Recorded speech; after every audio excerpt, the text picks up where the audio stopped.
తెలంగాణలో ప్రతి ఇంటికి లబ్ధి చేకూరాలన్న ఉద్దేశంతో ముఖ్యమంత్రి కేసీఆర్ అనేక సంక్షేమ పథకాలు ప్రవేశపెట్టారని జగిత్యాల జిల్లా కోరుట్ల ఎమ్మెల్యే విద్యాసాగర్ రావు అన్నారు. తెలంగాణ దశాబ్ది ఉత్సవాలలో భాగంగా మెట్పల్లి పట్టణంలో సంక్షేమ సంబరాలు జరుపుకున్నారు.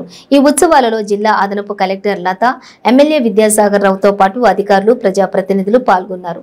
అనంతరం అర్హులైన లబ్ధిదారులకు కళ్యాణ లక్ష్మి, సీఎంఆర్ఎఫ్, షాదీ ముబారక్ చెక్కులతో పాటు పలు ప్రొసీడింగ్లను అందజేశారు. అనంతరం ఎమ్మెల్యే మాట్లాడుతూ తెలంగాణ రాష్ట్రం వచ్చాక పేదల లబ్ధి కోసం ముఖ్యమంత్రి కేసీఆర్ అహర్నిశలు కృషి చేసి పలు పథకాలను రూపొందించారని అన్నారు.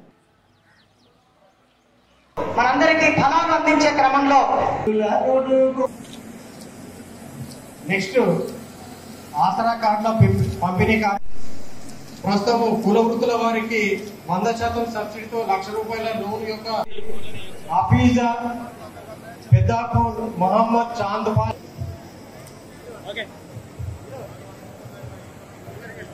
ఒకరు ఇద్దరు మాత్రమే రావాల్సిందిగా కోరుతున్నారు. ఏముండే తెలంగాణ వచ్చినాక ఏమేమి జరుగుతున్నాయి, ఎక్కడికి పోయినా ఊళ్ళలో కొంత గ్రామాలలో కానీ పట్టణాల్లో కానీ వాటాలు తిరుగుతుంటే కళ్ళు తిరిగేంత బంగారు కట్టుకున్నాం, బెట్ట కట్టుకున్నాం. ఇవన్నీ ఇలా నీళ్ళు వస్తున్నాయి, 20 గంటల కరెంట్ ఉన్నది, రైతులు ఆపడుతున్నాడు. ప్రతి రైతుంటికి ఇప్పుడు శిబిరం పోయించిన ఎటు చూసినా చుట్టూ బంగ్లాలు ఉన్నాయి, ఎటు చూసిన చుట్టూ పెద్ద పెద్ద బంగ్లాలు. అంటే రైతుల బంగ్లా, రైతులకు ఏమైంది 2 తీర్ల ఇటు నీళ్లు కరెంటుతో మనకు 24 గంటల కరెంటుతో లాభం అవుతున్నది. విద్యార్థులు చదివిస్తున్నాం, పిల్లలు చదివించుకుంటే పిల్లలందరూ కూడా పెద్ద పెద్ద ఉద్యోగాలు చేసేవాళ్ళు ఇప్పుడు బాగా చదువుకొని నానా ఇల్లు ఇటువంటి బాధ్యతలు అంతే పూర్తిగా కావాలని నానా చెప్పగానే ఇలా కొడుకు చెప్పగానే నానా కట్టిస్తున్నారు. కేసీఆర్ గారు వచ్చిన నుంచి సంక్షేమ కార్యక్రమాలు జరుగుతున్నాయి. ప్రతి కుటుంబంలో కూడా ఏదో విధంగా లాభం జరుగుతుంది కనుకనే ప్రతి కుటుంబం కూడా సంతోషపడదు.